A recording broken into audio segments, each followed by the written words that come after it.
The Pacific is calm that morning, not peaceful, just still. January air moves across steel decking, carrying the smell of oil, salt, and burned cordite from earlier alarms. The ship cuts forward at a steady speed, grey against grey water, every man aware that the silence above will not last, it never does. Then the sound arrives, a distant whine at first, almost polite, then louder, faster. Engines pushing hard at low altitude. Someone shouts a warning. Someone else points. Shadows flicker across the deck as aircraft drop beneath the cloud line.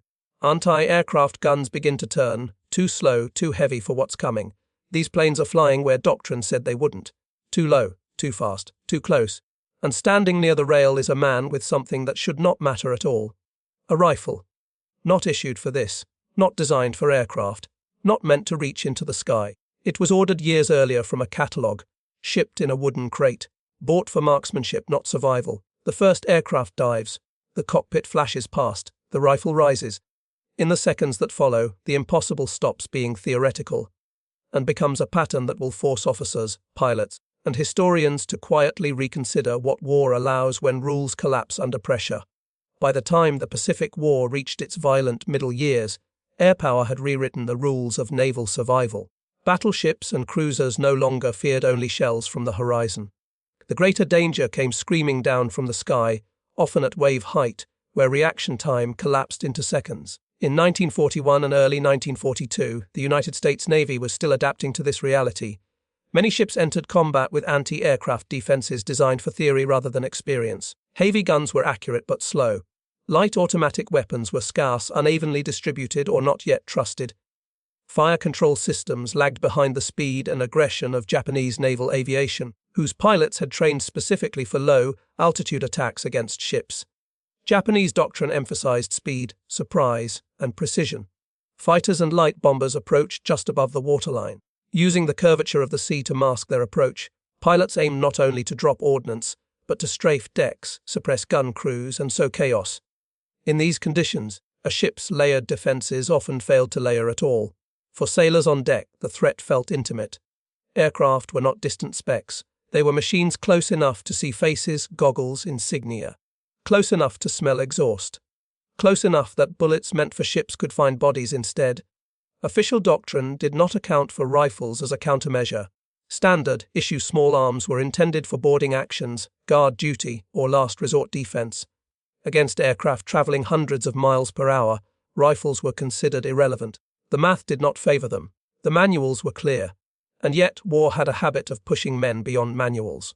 Before America entered the war, civilian firearms culture was widespread and normalized. Mail order catalogs like Sears, Roebuck and Company allowed ordinary citizens to purchase rifles and ammunition with minimal bureaucracy. Competitive shooting, hunting, and long-range marksmanship were common skills, particularly among rural Americans. When the war came, many of these men brought with them experience that had never been formalized in military training. Some brought equipment as well. In the early months of the Pacific War, regulation lagged behind reality. Officers tolerated deviations if they worked. Ships were isolated, under constant threat, and often short on ideal tools. If a man could contribute to defense, especially under air attack, few commanders were eager to stop him over technicalities. The rifle at the center of this story was not exotic. It was powerful, accurate, and built for distance. Its value lay not in its novelty, but in the hands that held it. The shooter understood wind, lead, and patience. He understood when not to fire. He understood that aircraft did not need to be destroyed to be neutralized. Japanese pilots, particularly in the early war period, often flew with open or lightly protected cockpits. Visibility mattered more than armor. Confidence mattered more than caution. Many had never been fired upon by small arms from ships because doctrine told them they wouldn't be. That assumption would prove fragile. As air attacks repeated themselves, sometimes multiple times in a single day, patterns emerged. Flight paths repeated. Attack angles stabilized. Pilots favored predictability because predictability kept them alive against heavy guns. It also made them readable. Somewhere between the alarms and the near misses, between the spray of seawater and the rattle of automatic fire, one sailor began to see the attacks not as chaos but as geometry, altitude, speed, exposure. The rifle was no longer symbolic. It was practical. And as the next wave of aircraft appeared on the horizon, the difference between impossibility and opportunity narrowed to a few seconds of clear sky. seconds that would be understood very differently depending on where one stood on the deck. The first angle is human, because endurance comes before tactics. Air attacks were not isolated events. They arrived in clusters, sometimes hours apart, sometimes minutes. Each alarm forced the body into the same cycle: tension, exposure, release, then waiting again. The man with the rifle did not move to cover. He stayed where sight lines were clear. Each time engines approached, his breathing slowed rather than quickened. Others fired wildly.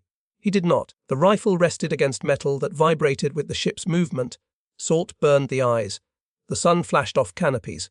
Fatigue crept in, not as exhaustion but as dullness, and he fought it by narrowing focus. One aircraft, one moment, nothing else.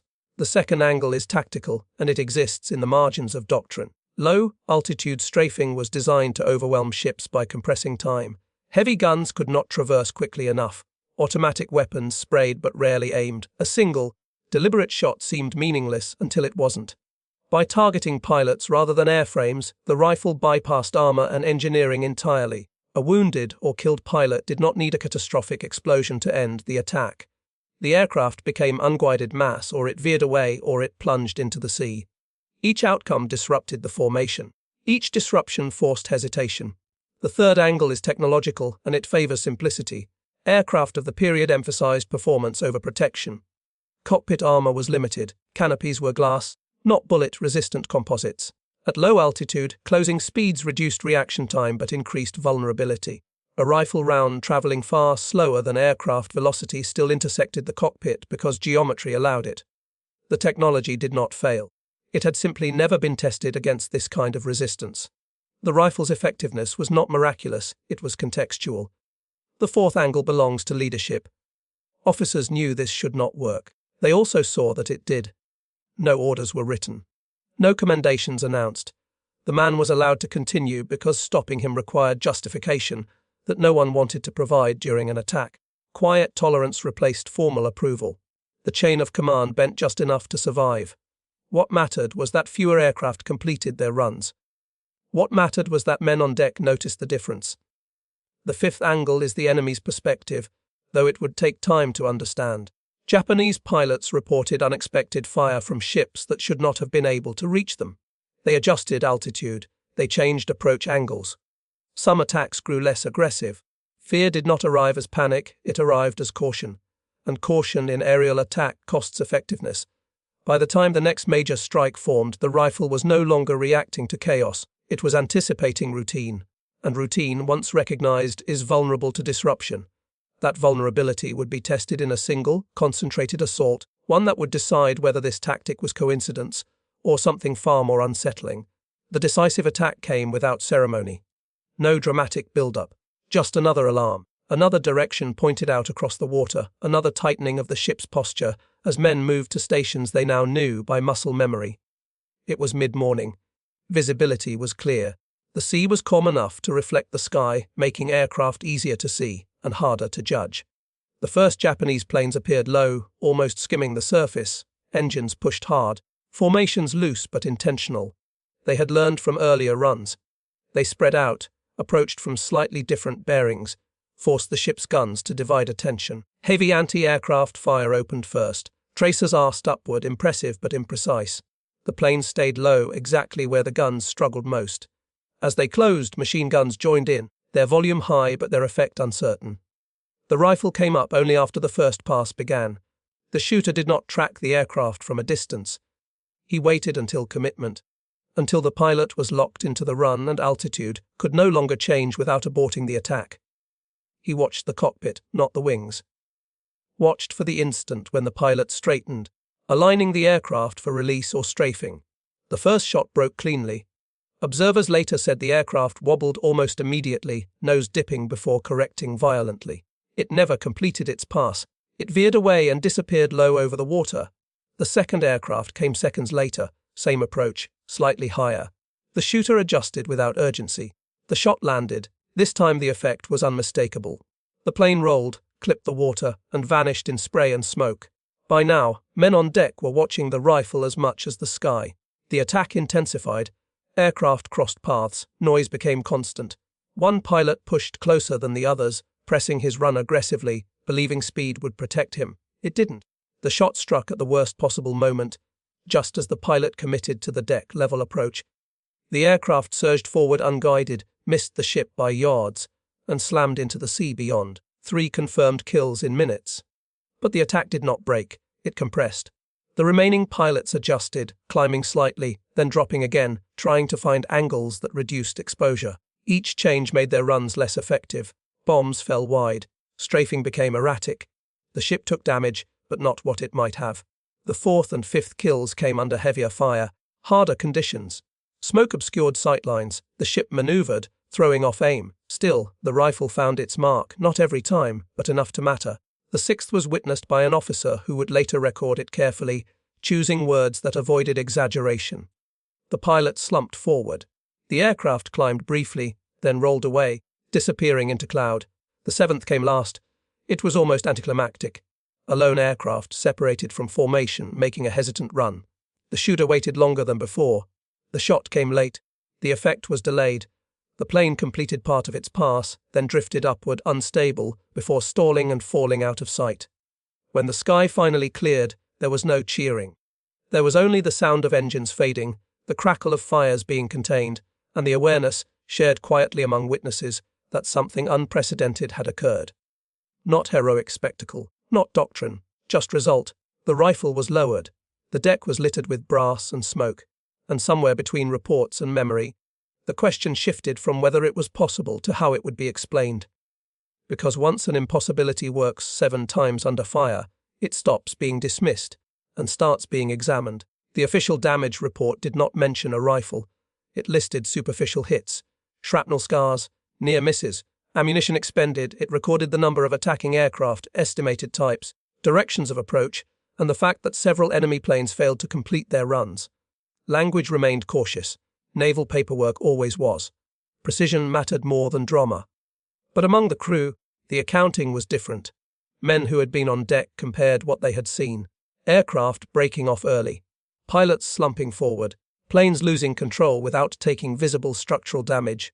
The pattern was too consistent to ignore, yet too unconventional to celebrate openly. No one wanted to sound foolish by crediting a rifle for what anti-aircraft guns were designed to do. Officers faced an uncomfortable tension. On one hand, doctrine remained unchanged. Rifles were still not anti-aircraft weapons. On the other hand, 7 enemy pilots had been neutralized during active attack runs, and those attacks had measurably degraded in effectiveness. Ships survived on margins. Anything that widened those margins, even unofficially, was difficult to argue against. The shooter was not reassigned. He was not publicly commended. He was simply left alone. Quiet inquiries followed. Who was he? What rifle was it? How long had he been shooting? The answers were mundane.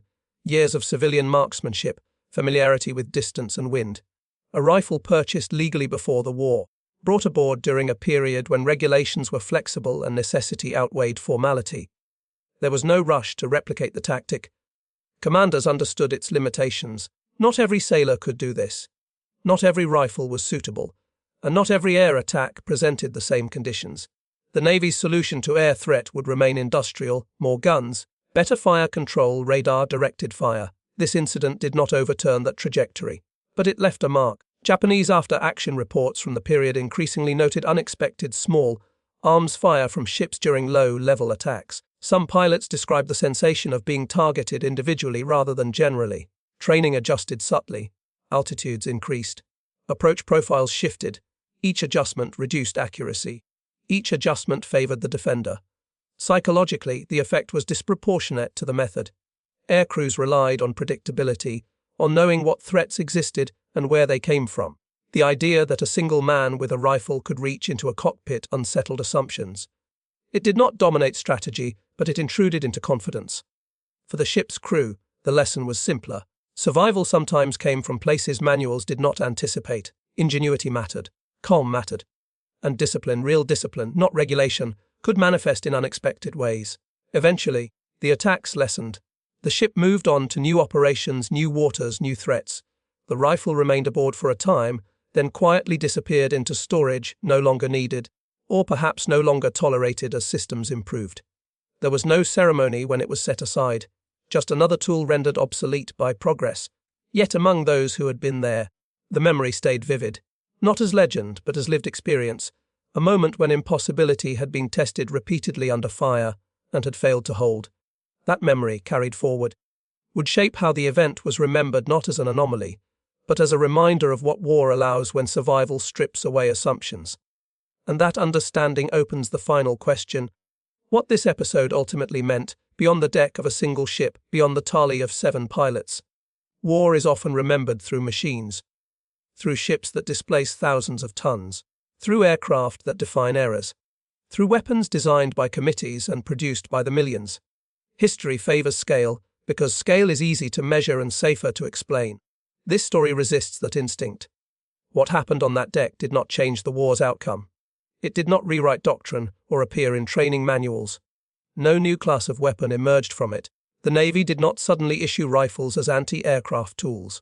Progress continued as expected: more guns, faster tracking, better coordination between radar and fire control. And yet, something important was exposed. The idea of impossibility in war is often less about physics than expectation. Rifles were not supposed to matter against aircraft because no one planned for them to. Pilots were not supposed to be vulnerable because systems were built around averages, not exceptions. When those averages collapsed under specific conditions, low altitude, predictable approaches, exposed cockpits, space opened for something unplanned. What filled that space was not recklessness, it was restraint. The shooter did not fire wildly. He did not attempt the impossible repeatedly until luck intervened. He waited. He selected moments. He applied a civilian skill set to a military problem without trying to elevate it into something larger than it was. That discipline mattered more than the weapon itself. There is a temptation to romanticize moments like this, to turn them into myths of individual heroism overpowering modern war. But that interpretation misses the point. The rifle did not defeat the aircraft. The man did not outgun the enemy. What happened was narrower and more instructive. A gap existed between doctrine and reality. Someone noticed. That awareness saved lives in minutes measured by seconds. It forced a pause in attacks. It introduced uncertainty into an enemy that relied on confidence and repetition. And it reminded those who witnessed it that war is not only fought by systems, but by people operating inside them, people who adapt when systems lag. The fact that this story remained obscure is not an oversight. It is consistent with how militaries remember themselves. Exceptions are tolerated, used, then quietly absorbed or forgotten once formal solutions arrive. The rifle's contribution ended not because it failed, but because something better eventually replaced it. That does not diminish what happened. It clarifies it. 7 pilots died not because a rule was broken, but because reality allowed something rules had dismissed. The deck returned to routine. The sky filled with different aircraft later. The war moved on. But for a brief window in the Pacific, impossibility did not survive contact with calm, patience, and a tool no one was watching, until it mattered. And in that silence between engine noise and trigger pull, history recorded something it rarely pauses to acknowledge: that even in industrial war, individual perception can still change the shape of survival.